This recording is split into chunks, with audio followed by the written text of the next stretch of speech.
L'escadron de drones 133 Belfort est présent sur la base aérienne de Cognac. On est actuellement équipé de 2 drones qui sont actuellement en France sur cette base aérienne. L'escadron est armé par environ 120 personnes, avec une bonne partie de mécaniciens et puis une partie opération constituée de personnel navigant et de spécialistes renseignement.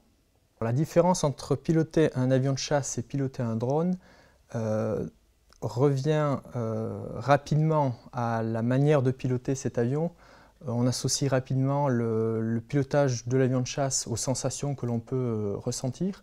Au niveau du pilotage du drone, bien sûr, nous sommes dans un cockpit qui est déployé au sol, donc nous ne ressentirons pas ces mêmes sensations et c'est ce qui fait aussi la difficulté du pilotage de ce drone. La difficulté du pilotage d'un système de drone, c'est arriver à piloter le drone alors que le cockpit est déployé au sol et qui n'est pas embarqué dans l'avion comme on pourrait l'être sur un avion de chasse. L'équipage qui est en charge de la conduite du drone est composé de 3 personnes. Vous avez le pilote qui est chargé du pilotage du drone Harfang et de ses capteurs. Vous avez un opérateur image qui est interprétateur photo de spécialité et qui va interpréter en temps réel le flux vidéo qui arrive dans le cockpit. Et enfin, un coordinateur tactique de spécialité officier renseignement qui mène à moyen et court terme la manœuvre renseignement de la mission. Dans une mission de drone, la part au stress est très importante parce qu'en fait on est complètement impliqué dans la mission. Donc nos 3 équipages, nos 3 membres d'équipage sont dans ce cockpit fermé et on est complètement absorbé dans la mission.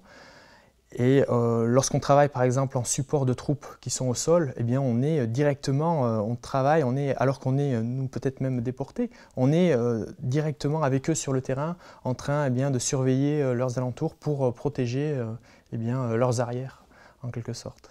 Il faut savoir qu'à l'heure actuelle, tous les pilotes de drones sont issus directement des forces, c'est-à-dire qu'ils ont déjà une expérience assez accrue en tant que pilote ou navigateur de chasse ou même de pilote de transport.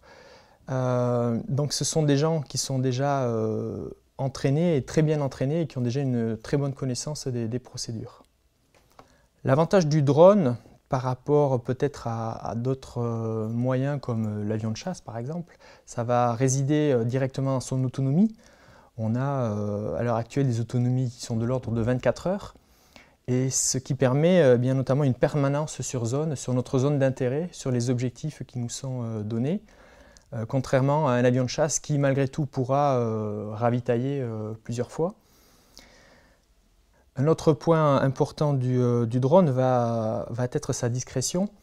Il va pouvoir rester longtemps sur zone tout en restant discret, sans qu'on sache qu'il est là, contrairement à un avion de chasse qui lui bien sûr va faire beaucoup de bruit. À l'heure actuelle, on ne peut pas rentrer dans l'armée de l'air pour devenir pilote de drone, au même titre que les pilotes, les jeunes pilotes sortis tout juste d'école ne peuvent pas intégrer directement à l'escadron de drone parce que l'on demande une certaine expérience aéronautique, une expertise est nécessaire. Dû par la complexité des opérations dans laquelle est impliqué le système de drone.